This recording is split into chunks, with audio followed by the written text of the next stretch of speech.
चौरचन पावन आबि रहल छै, भादव चौठ जोरिया में धिया पुता केर मोन टंगल छै, पिराकी और खजुरिया में।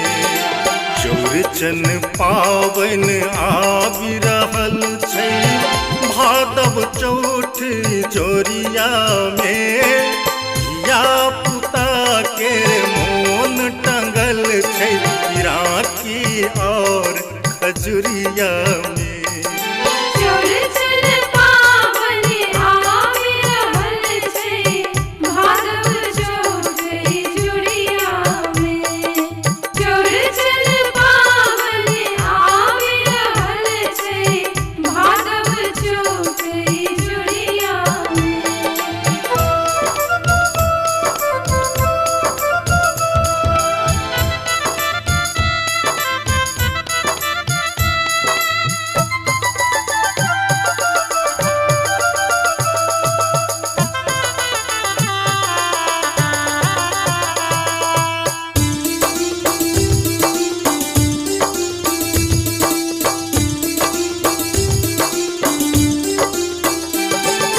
डाले मौनी कीनल गेलै, आन लेल हम मटकूरी।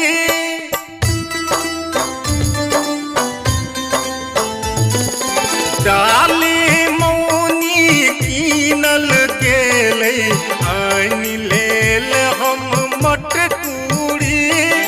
नुनगर मिठगर दूनू रंगक बनि रहलै पूरा पूरी। कनिया काकी हाथ उठौती, दही ले मटकुरिया में। चौरचन पावन आबि रहल छै, भादव चौठ जोरिया में।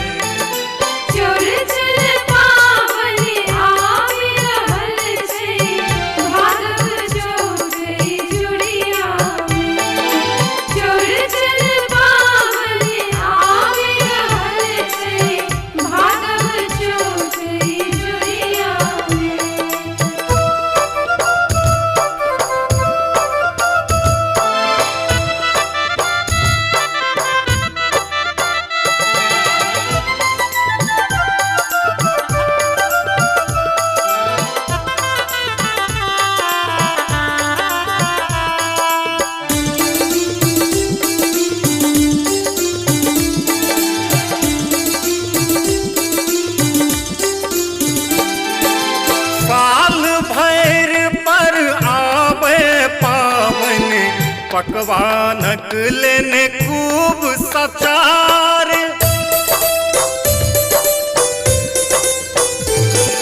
साल भर पर आवे पावन। पकवानक लेने खूब सचार, चौठ चन्ना साझे उगति, रोहिणीक संगे भेल देखा। फल फूल सब सजा कर राखल, नवका कीनल दौरिया में।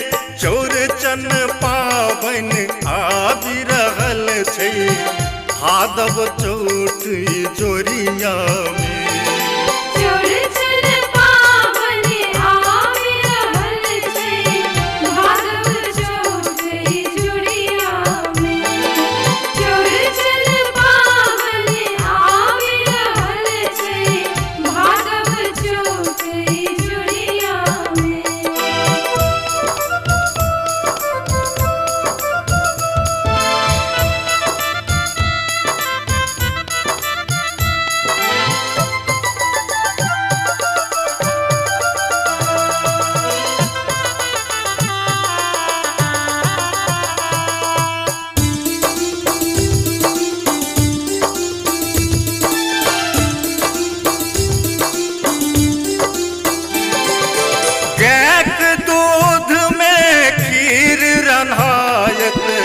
अंगना में मारर पड़तै,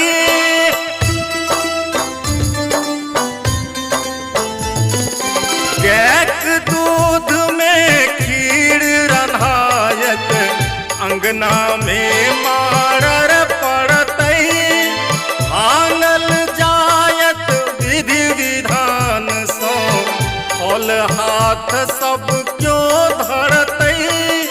मणिकांत आत्मा तिरपित लागे, मिथिला गाम नगरिया में चौरचन पावन आबि रहल छै, भादव चोट